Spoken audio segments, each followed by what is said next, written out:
This is a very true story. I always thought the Ouija board was a bunch of crap until it happened to me. Not trying to scare anyone, but really just trying to warn you. I have a best friend I've known since I was 5 years old. Her name is Amber. One night we went to her aunt's house in 5 Points, Texas. Her aunt had one of her friends there too.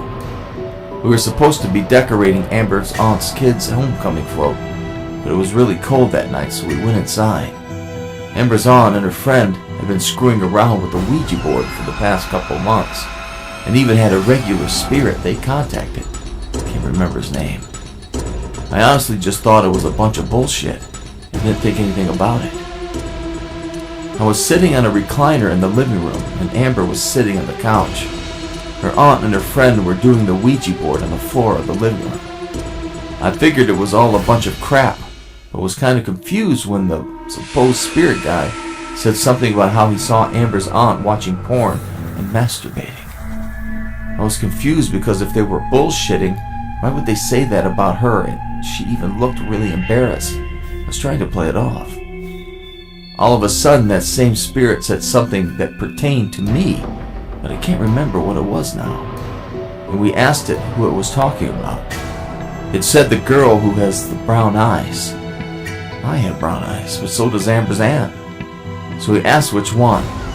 It said the girl whose favorite color is green. I knew Amber's aunt and her friend wouldn't have known that, but Amber did, so I figured they were all messing with me. It went on to say that I would die from a car wreck, from spreading while drinking Miller Lite.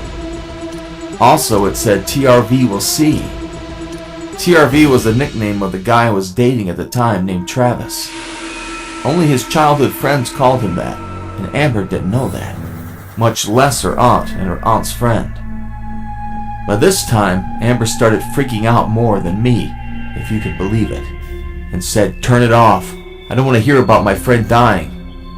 She almost started crying, which really kind of scared the shit out of me. This is where it really gets scary. When Amber's aunt and her friend tried to end the session, her aunt's 2 kids, Nick 4, Haley 3, started crying in the room. It was about 1 or 2 a.m.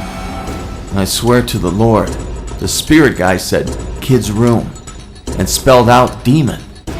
Amber's aunt ran to the room and got the kids, and Nick said, "Mama, I saw it." She asked what he saw, and he just said, "It." I am not making any of this up, I swear. Nick had a long rash along his whole right thigh that looked like something had grabbed him. They immediately closed out of the Ouija board, and no one was screwed with it since. Here I am about 5 years later, and I'm still alive. But I will say that about a month after the Ouija thing, I did get pulled over for speeding on the New Year's Day after drinking like 18 Miller Lights, and Travis drove by and saw it. So who knows? All I know is it was all the scariest thing I've ever experienced in my entire life.